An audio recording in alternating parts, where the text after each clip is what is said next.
Welcome back to Adam and mamma. ഇന്നത്തെ നമ്മുടെ topic എന്ന് പറയുന്നത് best schools in Al Ain for Indian students.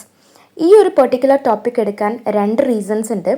ഒന്ന്, എനിക്കിങ്ങനെ റിക്വസ്റ്റ് വന്നിട്ടുണ്ടായിരുന്നു അലൈനിലുള്ള സ്കൂളുകളെക്കുറിച്ച് വീഡിയോ ചെയ്യാമോ എന്നുള്ളത്. പക്ഷേ രണ്ടാമത്തെ റീസൺ, അതായത് മെയിനായിട്ടുള്ളൊരു റീസൺ എന്ന് പറയുന്നത്, പലപ്പോഴും ഒരുപാട് വീഡിയോസൊക്കെ നമ്മൾ യൂട്യൂബിലൊക്കെ കണ്ടിട്ടുണ്ട്, അബുദാബിയിലെ സ്കൂളുകൾ, ദുബായിലെ സ്കൂളുകൾ, അങ്ങനെയൊക്കെ. പക്ഷേ അലൈൻ എന്ന് പറയുന്ന ഒരു പ്ലേസ് നമ്മൾ എപ്പോഴും വിട്ടുപോകുന്നു. അപ്പോൾ ഈ അലൈൻ സ്കൂളുകൾ എന്ന് പറയുമ്പം ഇന്ത്യൻ കരിക്കുലമുള്ള ഒരുപാട് സ്കൂളുകളുണ്ട്. അപ്പം ഞാനിപ്പോൾ ഈ ഒരു വീഡിയോയിൽ കാറ്റഗറൈസ് ചെയ്തിരിക്കുന്നത് ബഡ്ജറ്റിൻ്റെയും അതുപോലെ തന്നെ എഡെക് റേറ്റിങ്ങിൻ്റെയും ബേസിസിലാണ് കേട്ടോ. കാരണം നമുക്ക് പല ക്രൈറ്റീരിയ വെച്ച് ബെസ്റ്റ് സ്കൂളിനെ ലിസ്റ്റ് ഔട്ട് ചെയ്യാം. അപ്പോൾ അതെല്ലാം കൂടെ ഈ ഒരു വീഡിയോയിൽ പ്രാക്ടിക്കൽ അല്ല. അതുകൊണ്ടാണ് ഞാൻ ഈ രണ്ട് ക്രൈറ്റീരിയ മാത്രം എടുത്തത്. കാരണം കൂടുതൽ പേരും നോക്കുന്നത് ഈ ഒരു ഫീസ് സ്ട്രക്ചറിൻ്റെയും അതുപോലെ തന്നെ നല്ല റേറ്റിങ്ങിൻ്റെയും ഈ രണ്ട് ക്രൈറ്റീരിയ വെച്ചിട്ടാണ് കൂടുതൽ പേരും സെർച്ച് ചെയ്യുന്നുണ്ടാവുക. അതുകൊണ്ട് തന്നെ ടോപ്പിക് സ്റ്റാർട്ട് ചെയ്യുന്നതിന് മുന്നേ ഞാനൊരു ഡിസ്ക്ലൈമർ പറയുന്നുണ്ട്. ഈ രണ്ട് കാറ്റഗറി മാത്രം വെച്ച് നമ്മളൊരു സ്കൂളിനെ ഫൈനലായിട്ട് ചൂസ് ചെയ്യരുത്. വേറെയും ചില കാര്യങ്ങൾ കൂടെ കൺസിഡർ ചെയ്യണം. അതായത് മറ്റ് പാരൻസിൻ്റെ ഫീഡ്ബാക്ക് ആ ഒരു സ്കൂളിനെ കുറിച്ചിട്ട്, അല്ലെങ്കിൽ മിനിമം ഗൂഗിൾ റിവ്യൂസ് നോക്കാം. അതുപോലെ തന്നെ ആ ഒരു ഫെസിലിറ്റി എങ്ങനെയുണ്ട്, ഇൻഫ്രാസ്ട്രക്ചർ എങ്ങനെയുണ്ട്, സേഫ്റ്റി എങ്ങനെയാണ്, ക്ലെൻലിനെസ് എങ്ങനെയാണ്, ഇങ്ങനെയുള്ള കാര്യങ്ങൾ നോക്കുക. അതുപോലെ തന്നെ ഇൻക്ലൂഷൻ ഫെസിലിറ്റി ഉണ്ടോ, അതായത് ഇപ്പോൾ സ്പെഷ്യൽ നീഡ്സ് ആവശ്യമുള്ള കുട്ടികളുണ്ടെങ്കിൽ അവർക്കൊക്കെ ഒരു ഇൻക്ലൂഷൻ ഫെസിലിറ്റി പ്രൊവൈഡ് ചെയ്യുന്ന സ്കൂളാവണം. അത് ഒട്ടുമിക്ക സ്കൂളുകളിലും ഉണ്ട്, എന്നാൽ പോലും അത് നോക്കുക.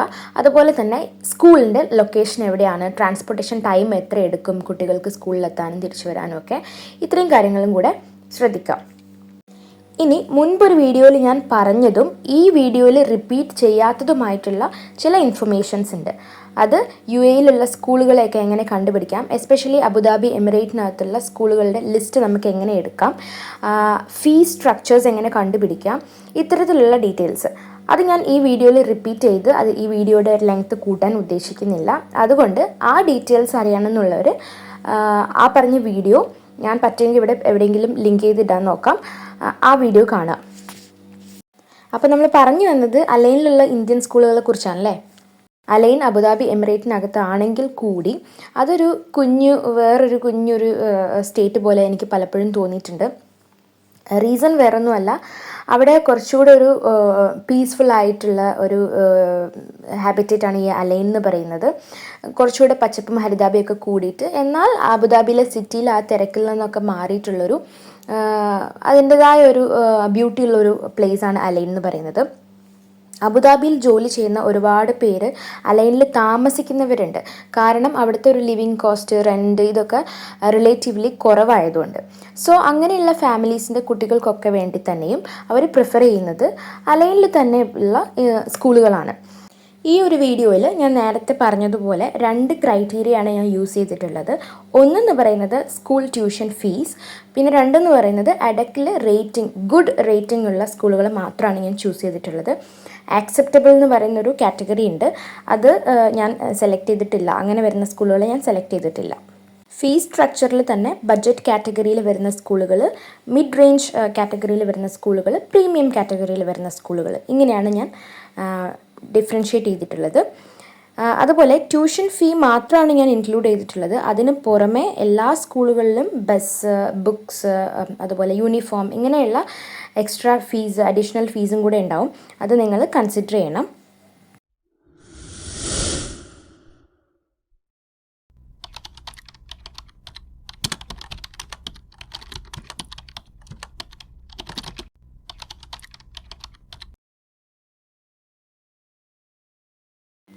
ബഡ്ജറ്റ് കാറ്റഗറിയിൽ ആദ്യത്തെ പ്ലേസിൽ വരുന്നത് ഗ്രേസ് വാലി ഇന്ത്യൻ സ്കൂളാണ്. ഇതിൻ്റെ ലൊക്കേഷൻ വരുന്നത് ഫലജ് ഹസയിലാണ്. KG 1 അതായത് സ്റ്റാർട്ടിംഗ് ട്യൂഷൻ ഫീ എന്ന് പറയുന്നത് 4800 ദിറംസ് ആണ്.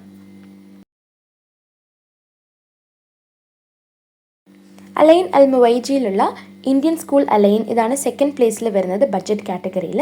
KG 1 ട്യൂഷൻ ഫീ എന്ന് പറയുന്നത് ഏകദേശം 5100 ദിറംസും ഗ്രേഡ് 12 ആകുമ്പോഴത്തേക്കും 10500 ദിറംസും ആണ്. മിഡ് റേഞ്ച് കാറ്റഗറിയിൽ ആദ്യം വരുന്നത് അൽസാദ് ഇന്ത്യൻ സ്കൂൾ അൽബത്തീൻ. ഇത് നമ്മുടെ ഭാരതീയ വിദ്യാഭവൻസിൻ്റെ അണ്ടറിൽ വരുന്ന സ്കൂളാണ്. ഇവിടുത്തെ KG1 ട്യൂഷൻ ഫീ എന്ന് പറയുന്നത് ഏകദേശം 9,500 ദിറംസും ഗ്രേഡ് 12 ആകുമ്പോഴത്തേക്കും 15,000 to 16,000 ദിറംസും ആണ്. ഈ ഒരു അൽബത്തീൻ ലൊക്കേഷനിൽ തന്നെ ഭവൻസ് ഗ്രൂപ്പിൻ്റെ തന്നെ വേറൊരു ബ്രാഞ്ചായിട്ടുള്ള ഭവൻസ് പേൾ വിസ്ഡം സ്കൂൾ കൂടെ ഉണ്ട്. ഇവിടെ ട്യൂഷൻ ഫീ എന്ന് പറയുന്നത് KG1 ഏകദേശം 10,000 ദിറംസ് ആണ്. ഗ്രേഡ് 12 ആകുമ്പോഴത്തേക്കും അതൊരു 13,000 ദിറംസ് ആവുന്നുണ്ട്. അൽബത്തീൻ ലൊക്കേഷനിൽ തന്നെ വരുന്ന അലൈൻ ജൂനിയേഴ്സ് സ്കൂളാണ് നെക്സ്റ്റ് വരുന്നത്.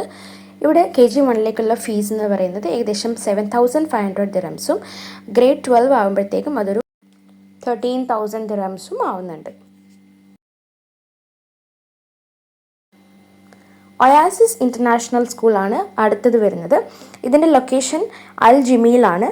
KG1 ട്യൂഷൻ ഫീ എന്ന് പറയുന്നത് ഏകദേശം 8,500 ദിറംസും ഗ്രേഡ് 12 ആകുമ്പോഴത്തേക്കും അതൊരു 10,000 11,000 റേഞ്ചിലാണ് നിൽക്കുന്നത്.